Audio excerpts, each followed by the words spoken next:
Jei kas nors manęs paklaustų, kokią knygą skaičiau ilgiausiai, kokia knyga skaitėsi sunkiausiai, ar bendrai, kokia knyga buvo ta, kurią skaityti man sekėsi sunkiausiai ir ilgiausiai, aš net negalvodama atsakyčiau, jog tai buvo Dinos knyga.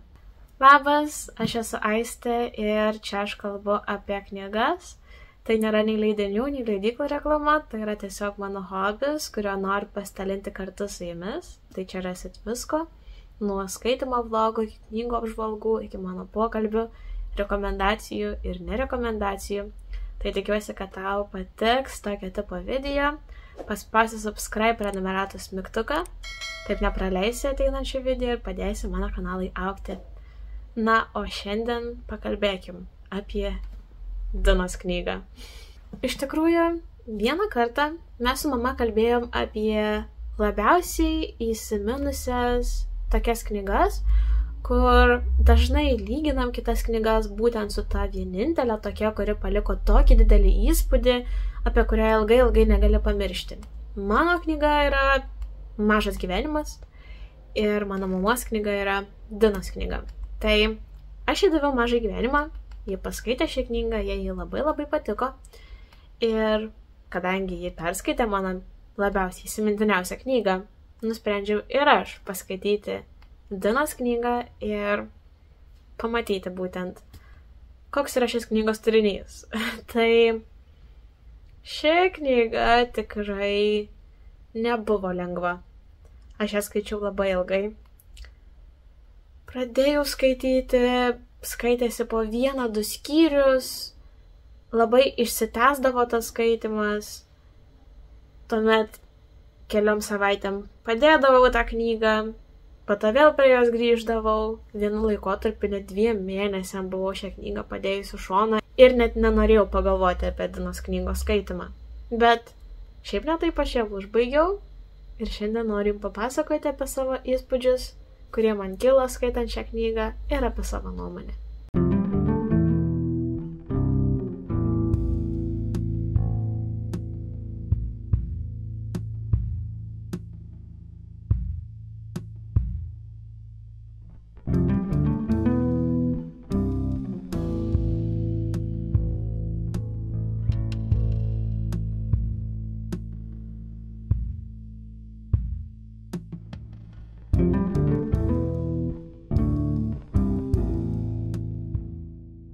Prologas iš tikrųjų mane labai intrigavo. Jame mums iš karto nupasakojamas toks įvykis be paaiškinimo ir paliekama intriga. Po jo mes nusikeliame į knygos jau pradžią ir į Dinos vaikystę. Ir chronologiškai einame per jos gyvenimą. Skaityti iš tikrųjų gan sunku, kadangi ši knyga yra apie Norvegiją ir apie senovę 1840-uosius, tad daug yra žodžių verstų iš norvegų kalbos ar sulietuvintų, įvairūs vardai, pavadinimai miestelių, pavadinimai net profesijų, kurių aš net nežinojau, todėl reikėjo pasitelkti interneto pagalbą, kad sužinoti, ką reiškia, pavyzdžiui, žodis lensmanas ir ar iš vis tie miesteliai egzistuoja. Iš tikrųjų, daug aprašomų vietovių egzistuoja Norvegijoje, tai visiškai kita atmosfera, įdomi, bet pats rašymo stilius yra visiškai kitoks. Pasakojimo stilius yra trečiu asmeniu, nors ir pasakojama viskas iš Dinos perspektyvos, tačiau trečias asmuo yra dažnai naudojamas šioje knygoje tiek ir aprašant įvykius, tiek ir dialoguose. Kas man nėra labai patinkantis aspektas, prie jo tikrai reikėjo priprasti.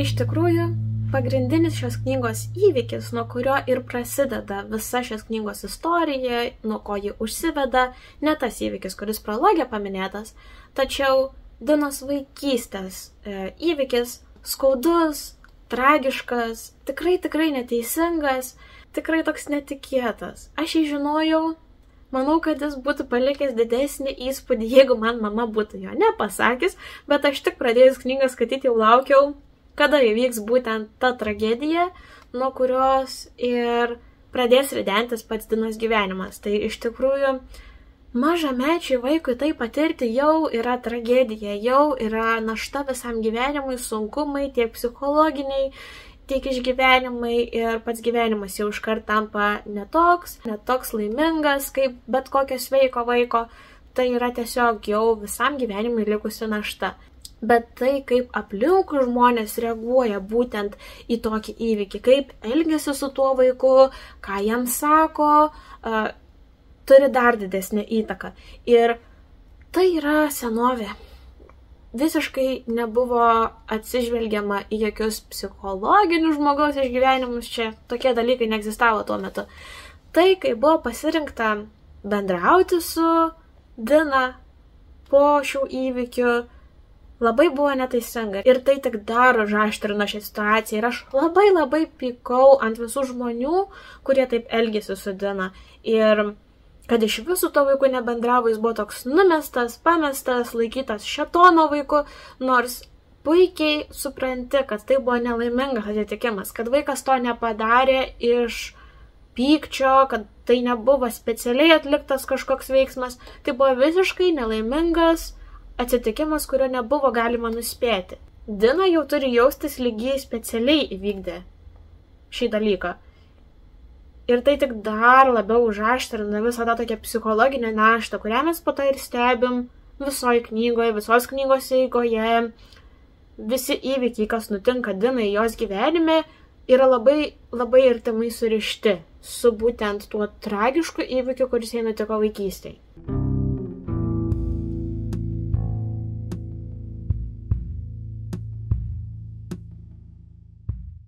Tai šis kūrinys jau nuo pat pradžių yra toks sunkus, tirštas, klampus, liūdnas. Iš tikrųjų tų tokių teigiamų emocijų, to džiaugsmo, to laimės, čia labai nedaug yra. Viskas nudažyta yra tokiom tamsiom spalvom, liūdnom spalvom, daug aprašymų, daug Dinos poelgių nesuprasi, arba jos sunku suprasti, arba jos turi labai stipriai interpretuoti ir vėlgi sugrįžti būtent tą vaikystę Dinos, kad suprastum, kodėl jie būtent elgėsi taip, kaip elgėsi. Tai knygoje iš pradžių yra labai mažai dialogų. Daugiau yra tokių intarpų, kurie yra parašyti kitų šriftu. Aš esu Dina ir čia mes pamatom Dinos mintis. Ir tos mintis yra tikrai perpintos metaforų, nesuprantamų dalykų ir čia lengvai jau paskaityti neišeina, nes viską turi skaityti tarp eilučių, interpretuoti, bandyti išsiaiškinti, ką reiškia tam tikros Dinos pasirinktos metaforos.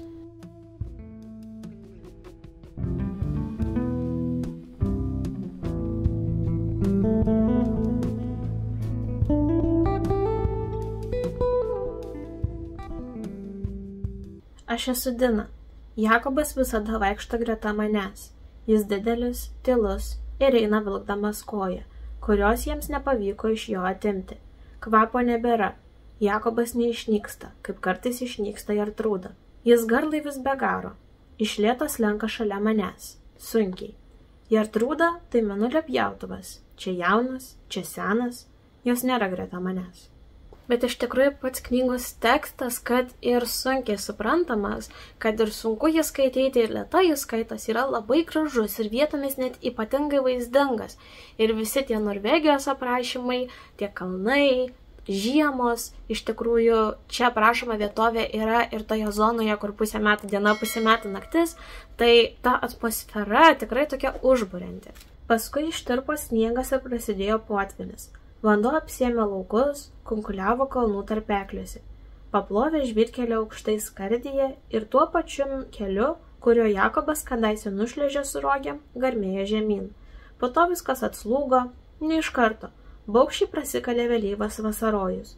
Žmonės ir gyvuliai išlindo iš savo būstų.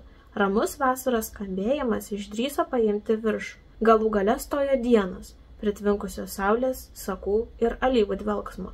Pavėluotos, tačiau nežemiškai malonios. Skaitant šią knygą asmeniškai mano įžvalgos, kurios gali būti ir visiškai neteisingos, atrodė, kad Dinai dėl visų tų psichologinių patirtų traumų, ar tai gali būti šizofrenija, arba ji tiesiog gali turėti antgamtiškų galių ir matyti dvasias.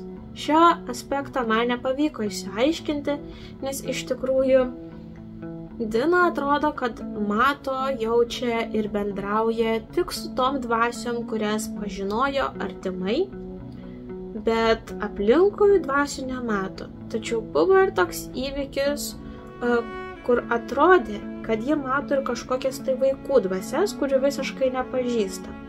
Tai čia man ir kilo klausimas būtent dėl tos šizofrenijos, nes atrodo, kad Dina ne tik, kad mato dvasias, bet ir tos jos vizijos, kai ji mato savo artimų žmonių dvasias, yra tokios labai keistos, iškreiptos ir dažnai persipinusios su gamta bei skaičiais.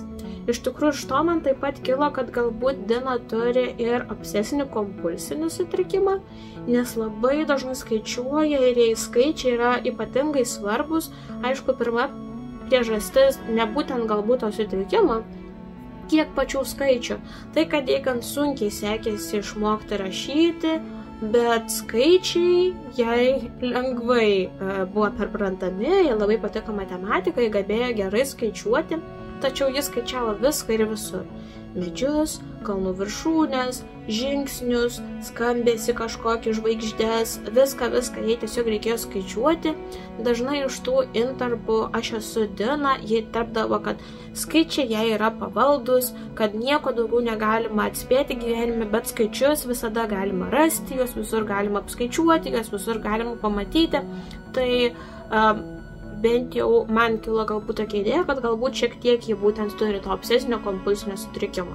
Galbūt aš čia per daug užaštrinu, bet man kilo tokios abejonės. Labai kompleksinė asmenybė yra pati Dina, kurią yra sunku suprasti ir ji yra laukinukė. Nuo mažens jie praktiškai niekas nesirūpino, laikė šėtono kažkokiu vaiku, jie lakstydavo laukose, tvarte, miegodavo ėdžiose, tai užaugusi tiesiog tokiame gyvenime ir nori gyventi, jai sunku yra reikšti savo emocijas ir iš to būtent kyla jos tas toks sumišimas, kai yra visiškai laukinukė, elgiasi taip, kaip jai patinka, neklauso kitų žmonių nuomonės, yra užsispyrusi. Labai jos charakteris yra tvirtas ir iš jos yra tikimasi, kad ji bus gera žmona, kad ji bus gležnutė moteris, tą tokį moterišką damos įvaizdį kels, kad bus gera mama, rūpinsis savo vaikais, rūpinsis šeimos gerovė. Ir iš tikrųjų Dina yra visiškai priešinga asmenybė, tai dažnai yra konfliktinės situacijos kylančios tarp būtent šeimos, į kurią ji turėjo įsitraukti ir būtent dėl vaidmenų, kuriuos ji turėjo išpildyti ir atlikti, tačiau nusprendė, kad ji to nenori ir jai buvo visiškai nesvarbu tai. Jai svarbiausia buvo elgtis taip, kaip nori ji. Kitas svarbus knygos aspektas yra religija. Kiekvienas skyrius prasideda ištrauka iš šventojo rašto ir tos ištraukos kartais atrodo visiškai nesusijusios su turiniu, kartais atrodo galbūt šiek tiek ir susijusios su turiniu, bet iš tikrųjų ta religija tai yra tikrai labai svarbi šioje knygoje. Ir Dinos pagrindinė ir vienintelė knyga, kuria yra labai puikiai studijavusi, tai yra Biblija, todėl dažnai jos priimami sprendimai, jos mąstysena yra būtent susijusi su tikėjimu, šventuoju raštu, tai kas yra parašyta Biblijoje. Šioje knygoje iš tikrųjų nėra tokių linksmųjų kalnelių, kaip aš mėgstu vadinti, kai būna kažkokie liūdni, tamsūs, negatyvūs įvykiai, po kurių seka kažkoks tai laikotarpis geresnių, laimingesnių gyvenimo etapų. Viskas atrodo labai pilka ir liūdna ir net ir tie geresni, ramesni gyvenimo laikotarpiai, jie tokie niūrus atrodo ir tamsus vis tiek. Tad knyga tikrai nėra lengva skaityti ir emociškai tikrai paveikianti ši knyga yra. Prie to dar ir prisideda, kad patys knygos veikėjai, tiek ir pati Dina, tiek ir kiti antraeiliai veikėjai yra tikrai uždari žmonės. Na, aišku, sakoma, kad Skandinavijos žmonės iš natūros yra uždaresni ir mažiau mėgstantis savo atskleisti emocijas ir ką jaučia. Tačiau šioje knygoje dar prisideda ir visokie psichologiniai pažeidimai ir traumos. Ir atrodo, kad ne tik Dina turi kažkokių išgyvenimų, bet absoliučiai visi knygos veikėjai turi kažkokį tai emocinį, psichologinį bagažą. Ir tai tik dar labiau apsunkina tą jų bendravimą ir tą atsiverimą ir papasakojimą savo emocijų ir kaip jaučiasi. Pats knygos turinys yra toks gan izoliuotas, nes nors ir aplinka, kurioje Dina praleidžia didžiąją savo gyvenimo dalį, yra netoli uosto ir tikrai pakeliauja ir po keletą kitų vietovių ir mes sužinom iš veikėjų pasakojimo apie kitas vietovės, tačiau didžiausia knygos turinio dalis vyksta namų aplinkoje, kuri yra tokia gan uždara. Atrodo, tarsi žmonės šie visi Dinos artimieji gyvena kaip ir vienkiemyje, nes norint nuvykti pas kaimynus, reikia gan toli keliauti arkliais, žirgais. Tai toje izoliuotoje aplinkoje žmonės gali elgtis taip, kaip nori ir nesivadovauti tam tikrom nustatytom normom elgesio. Tai ta aplinka atrodo tokia visiškai kitokia nei aplinkui, kas vyksta. Ir tuomet, kai Dina pakeliauja po kitus kraštus, šiek tiek atsiveria, kad gyvenimas yra ir kitoks aplinkui. Knyga pati yra suskirstyta į knygas. Pirmoji knyga, antroji knyga, trečioji knyga. Ir iš tikrųjų, kuo toliau skaitant, tuo tų dialogų daugėja, ypatingai į knygos pabaigą, tuo labiau Dina šneka. Ir atsiranda toks vienas vyriškos lyties veikėjas, kuris yra gan svarbus Dinai ir knygos pabaigais vis tampa svarbesnis. Tai iš tikrųjų per šios pokalbius, tuos dialogus galima lengviau tuomet suprasti, ką Dina iš tikrųjų išgyvena, nes ji tai pasako. Galbūt, jei labai įsigilins į tekstą, galima viską suprasti ir tarp eilučių, bet man asmeniškai lengviau buvo suprasti būtent tuomet, kai Dina aiškiai pasako, ką jie jaučia. Bet vis tiek nuo knygos vidurio aš pradėjau ieškoti šios knygos esmės. Taip, jau nuo pradžių galima suprasti, kad ši knyga yra apie gyvenimą, apie moters išgyvenimus, apie tragiškus įvykius patirtus vaikystėje ir kaip juos neši per gyvenimą ir kaip tai daro įtaką tavo gyvenimui. Galbūt tokia yra pagrindinė knygos esmė, tačiau aš ieškojau būtent kažkokio tai įvykio, kuris apspręstų knygos kulminacija ir knygos pabaiga, bet to nebuvo. Atrodo, kad knygos pradžia buvo tas aukščiausias taškas ir tuomet šiek tiek taip važiavo viskas žemyn ir patapo tokia viena tiesia linija. Tai iš tikrųjų daug ir liko klausimų neatsakytų šioje knygoje ir daug aš nesupratau, kodėl tam tikri dalykai vyko, kokia buvo priežastis to. Tiesiog daug labai man liko tokių nesujungtų galų, neišpildytų klausimų, neatsakytų klausimų ir tiesiog baigus skaityti knygą man vis tiek liko tokia sumaištis galvoje. Ir nors ši knyga yra tik pirmoji, yra dar 3 tolimesnės knygos dalis, per kurias tikrai manau, kad atsiskleis būtent visi tie neatsakyti klausimai ir sužinosim išsamesnį turinį ir bus lengviau tuomet suprasti.